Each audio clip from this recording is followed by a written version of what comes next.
The rain fell like a judgment, a cold, liquid curtain that turned the city's midnight glow into a smeared watercolor of neon and shadow. At a forgotten bus stop, where the cracked shelter offered little mercy, a small, elderly woman sat shivering, her thin silk blouse plastered to her fragile bones. Her name was Haun Kwan, but she didn't remember that. She didn't remember the grand house with its polished floors or the son whose empire was built on fear. She only knew the cold, the ceaseless drumming of water on the plexiglass, and the profound, terrifying sense of being lost. Rhea, her dark blue janitor's uniform dress soaked through, had seen her from across the street. It was past midnight, her shift at the Kwan mansion long over, and this was the last thing she needed. But something in the woman's vacant, terrified eyes snagged at her conscience. She crossed the street, the worn soles of her shoes splashing in the gutter. "Ma'am," she asked softly, her voice a small, warm thing against the storm's roar. "Are you all right?" The old woman looked up, her face a road map of confusion. "I'm waiting," she whispered, her Korean accent thick. He said to wait. Rhea knew who she was. She'd spent months silently polishing the floors around Mrs. Kwan, a ghost in her own son's house, a woman fading into the mists of dementia. She was meant to be in her suite, safe. Not here. Not in this deluge. Rhea pulled out her phone, her fingers trembling from the cold. There was only one number to call, a number given for emergencies only, a number that felt like holding a live grenade. Jin-woo Kwan, the man who owned everything, including the silence in his own home. The phone rang once, a sharp, electronic shriek, before he answered. No greeting. Just a low, dangerous hum of a voice. What? It wasn't a question. It was a demand for justification. Rhea's own voice was tight, strained. "Mr. Kwan." "It's Rhea." The janitor, eighth beat of silence, heavy with impatience. "I'm at the bus stop on Elm and Ninth." I found her mother." The silence that followed was different. It was the sound of a predator freezing, of a storm gathering force just over the horizon. "She's shaking in the rain. Helpless." Rhea added the last word because it was the truest thing she could say, a single word that painted the entire pathetic, tragic picture. The line went dead. Rhea didn't know if that was good or bad. She only knew that she was now standing in a storm, holding onto the hand of a forgotten queen, waiting for the king to come and reclaim his broken kingdom. The world held its breath, and the rain kept falling, washing the city clean of everything but fear. The headlights cut through the rain first, two blades of white light that sliced the darkness apart. A black sedan, so polished it seemed to repel the water, pulled up to the curb with impossible silence. The back door opened and Jin-woo Kwan stepped out. He didn't run. He moved with a lethal grace, the storm parting for him as if it recognized a greater, more terrible force. He wore a black suit, no umbrella, and the rain slicked his dark hair back from a face carved from granite and fury.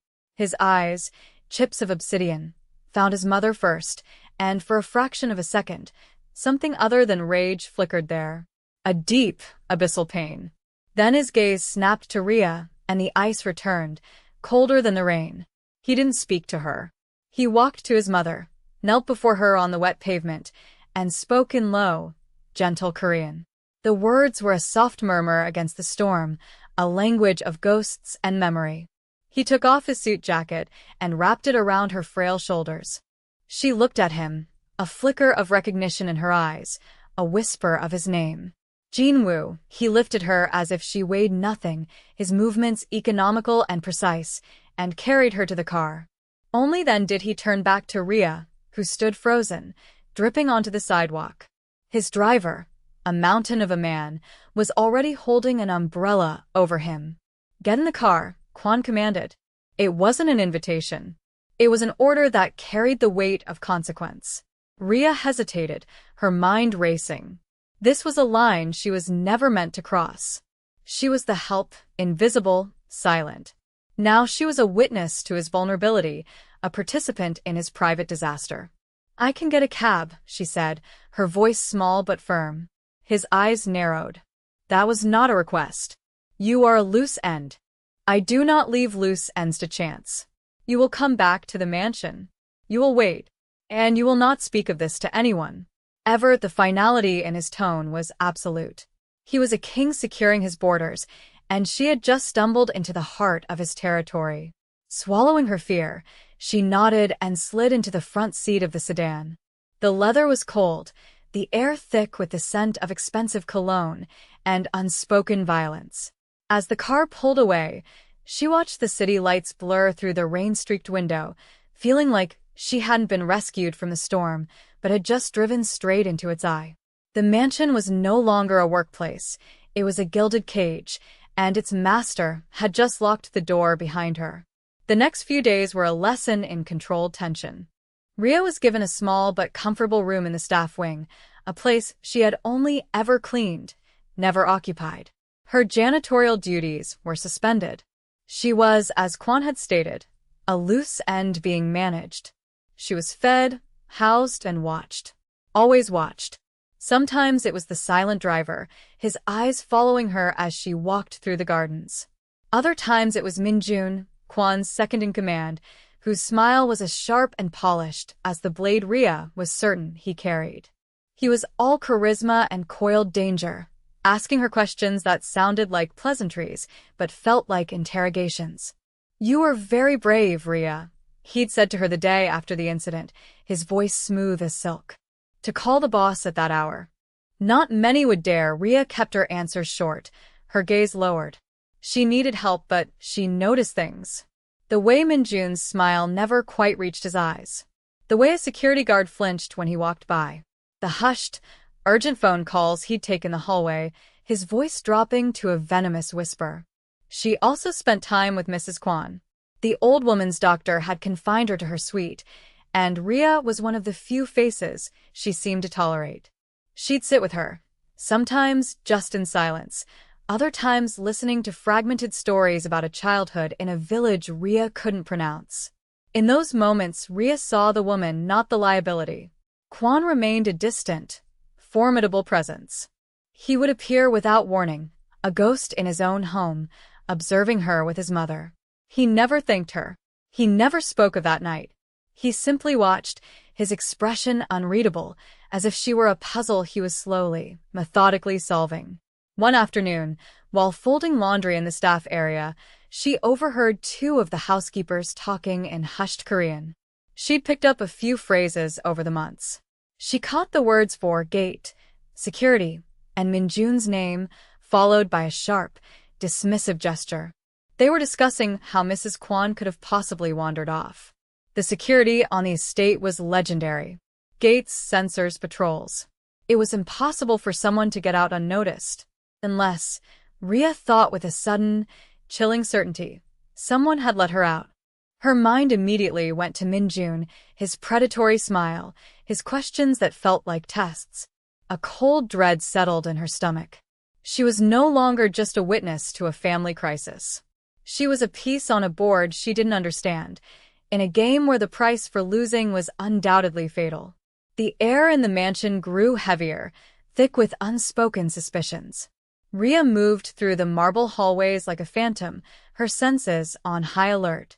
She learned the rhythms of the house, the quiet hum of the security systems, the soft tread of the guards, the precise click of Quan's dress shoes on the polished floors. She was a janitor by trade. Her entire professional life was built on being invisible, on noticing the details others overlooked. A scuff mark, a misplaced chair, a stain on the carpet. Now, she applied that same meticulous observation to the people around her. Her focus narrowed on Minjun. He was Quan's shadow, his most trusted lieutenant, but his loyalty felt like a performance. He was too eager, his deference too practiced. One evening, she was tasked with cleaning the library, a vast, two-story room lined with books that felt more like props than literature. From her position on a rolling ladder, dusting the high shelves, she saw Quan and Minjun enter, their voices low and intense. She froze, hidden by the shadows and the towering spines of leather-bound classics. "The Viper shipments are moving through the port tomorrow night," Minjun was saying. "My sources confirm it. It's the perfect time to strike. Quan stood by the massive fireplace, his back to her, a silhouette of immense power. Your sources have been wrong before, this time is different, Minjun insisted, a sharp edge to his tone. We can cripple him. Quan turned slightly, and the firelight caught the cold glint in his eyes. Or we can walk into a trap. The Viper is not a fool. He anticipates aggression. He paused, his gaze sweeping the room, and for a heart-stopping second, Rhea thought he'd seen her. But his eyes passed over her hiding spot. Patience, Minjun. A lion does not waste his strength chasing hyenas. He waits for them to expose their throats. The conversation shifted to logistics, coded language, and locations she didn't understand. But it was the tension between them that struck her, the subtle friction of a subordinate pushing too hard against a master who demanded absolute control. Later that night, unable to sleep, Rhea wandered toward the solarium. The glass walls revealed a garden bathed in moonlight, a peaceful scene that felt like a lie. And there she heard it again. Minjun's voice, a low hiss from the adjoining corridor, this time on the phone. She pressed her ear to the wall. The old lion is cautious, he was saying. He hesitates. But his caution is a weakness. We will proceed as planned. Make sure the package is ready. A chill traced its way down Rhea's spine. The old lion. He was talking about Quan.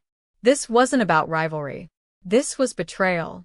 This was a coup brewing in the heart of the kingdom, and she was the only one who had stumbled upon the treason. A week later, the storm inside the mansion finally broke. Rhea found Mrs. Quan in her suite, sitting by the window, a rare moment of lucidity gracing her features. The old woman turned as Rhea entered, her eyes clear and focused. She patted the seat beside her. "Sit," she said in halting English. Rhea complied, her heart aching at the fleeting clarity. Mrs. Quan reached out and took Rhea's hand, her own as fragile as a bird's wing. "You have kind eyes," she murmured, her gaze distant. "Like a girl I knew long ago." She was not afraid of the thunder. She began to speak of her son, not the formidable mafia boss, but of Jinwoo, the boy who would hide under the table during thunderstorms, the boy who once brought her a fistful of wilting wildflowers because he thought they were beautiful.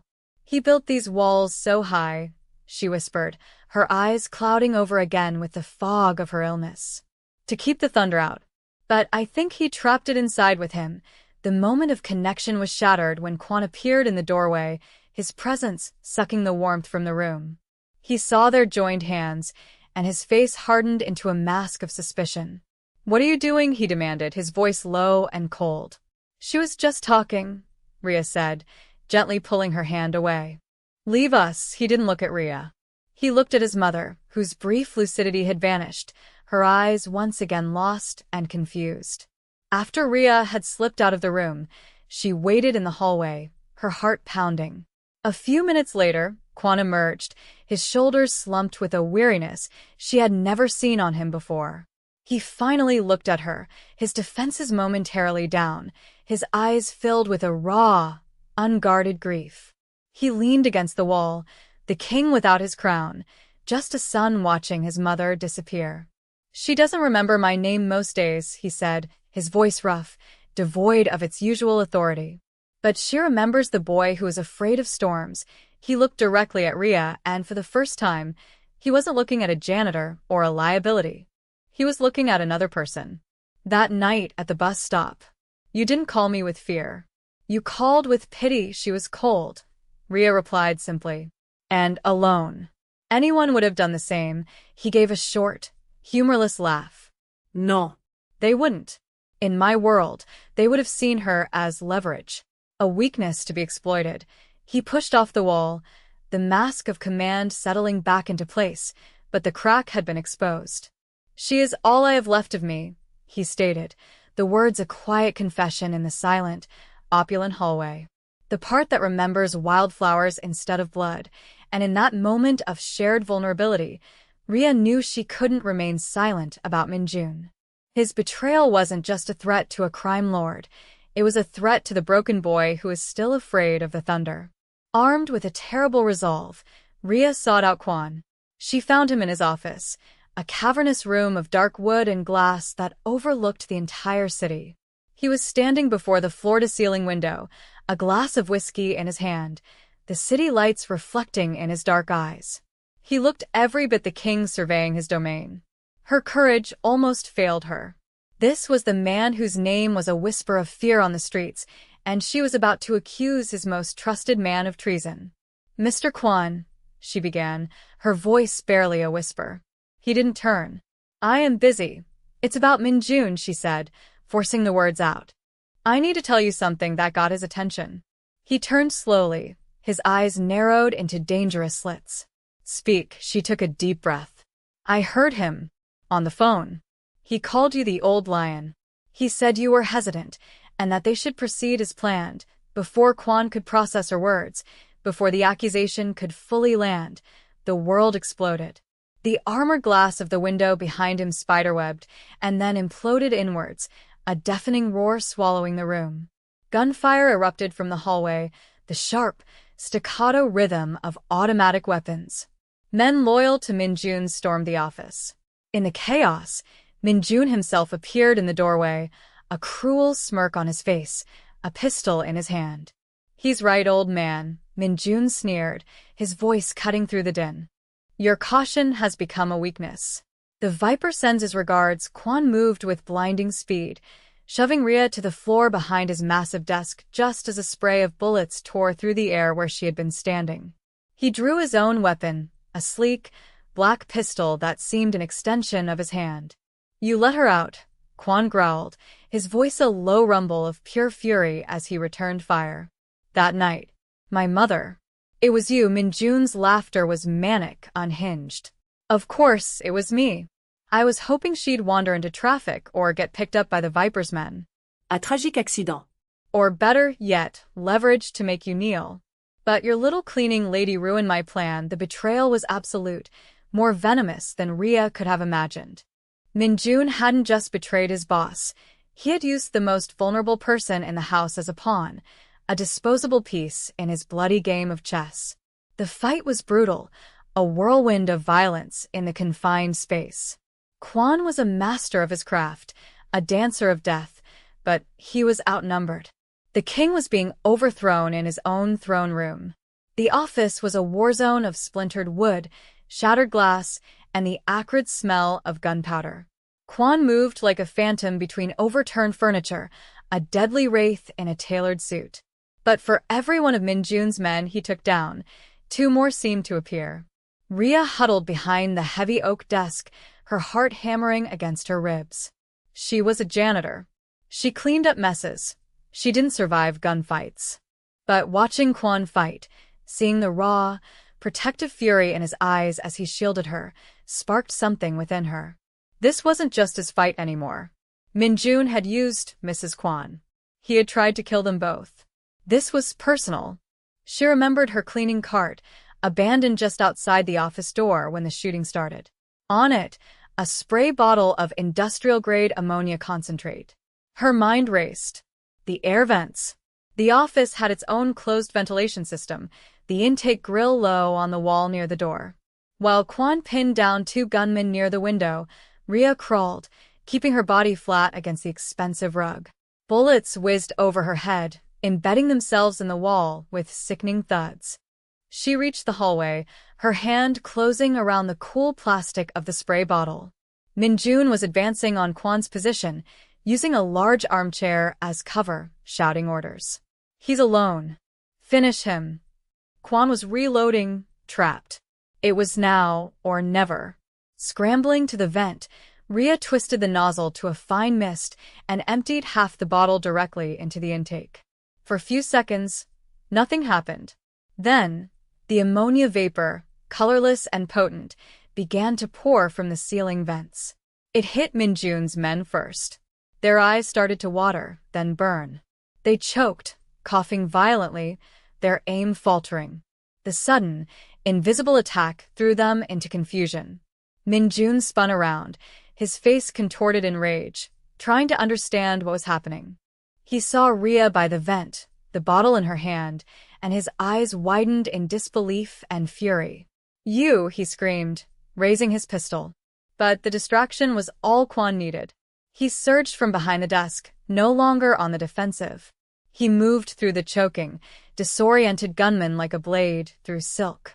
He disarmed one, broke the arm of another. His focus was singular, absolute. He was coming for Min-jun. In that moment, the power dynamic of Rhea's world was irrevocably shattered. She wasn't the help. She wasn't a witness. In the heart of the storm, the quiet janitor had just learned how to make thunder. The fight culminated in a primal, vicious confrontation between Kwon and Min-jun. With his men incapacitated, Min-jun was cornered. He abandoned his firearm and drew a long, wicked-looking knife. Kwon met him empty-handed, the two of them circling each other in the hazy, chemical-filled air of the ruined office. It was a brutal ballet of violence. Kwon was stronger, more precise, but Min-jun was fueled by a desperate, rabid fury. They crashed against the walls, their grunts of effort and pain replacing the sound of gunfire. Rhea watched, horrified but unable to look away. Kwon gained the upper hand, landing a series of punishing blows that sent Min-jun staggering back.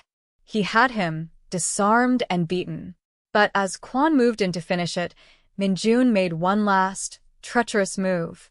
He lunged, not with the knife he'd lost, but with a smaller, concealed blade from his boot, plunging it deep into Kwon's side. A strangled gasp escaped Kwon's lips. His body went rigid with shock and pain. Min-jun grinned triumphantly, a bloody, broken smile. It was the last thing he ever did. With a roar of pure, untempered rage, Kwon drove his fist into Min-jun's throat, a single, devastating blow that ended the fight and Min-jun's life, instantly. The traitor crumpled to the floor. Silence descended, heavy and suffocating. Then Kwon staggered, his hand flying to the wound in his side, his face pale. Dark blood bloomed through the fine fabric of his white shirt, a fatal rose. He collapsed to his knees, then fell to the floor, the great king brought low in his own conquered castle. Rhea rushed to his side, her fear replaced by a surge of adrenaline. Jin-woo. She used his name for the first time, the sound of it strange and intimate in the carnage. His eyes were glassy with pain, his breathing shallow. The wound was deep, bleeding profusely. His loyal men were now securing the mansion, but medical help would take minutes he didn't have. Her mind went back to a first aid course she'd taken years ago. Pressure. She had to apply pressure. Tearing a strip of fabric from the curtains, she balled it up and pressed it hard against the wound. Kwon flinched, a low groan rumbling in his chest. "Stay with me," she commanded, her voice shaking but firm. "You are not allowed to die. Do you hear me?" He looked at her, his focus wavering. His hand, slick with his own blood, found hers, his grip surprisingly strong. He tried to speak, his voice a ragged whisper. "The wildflowers," he breathed, his eyes drifting shut. "Tell her. I remember." He was delirious, lost in the fever of his injury, confessing his deepest truths to the one person who had seen past the monster.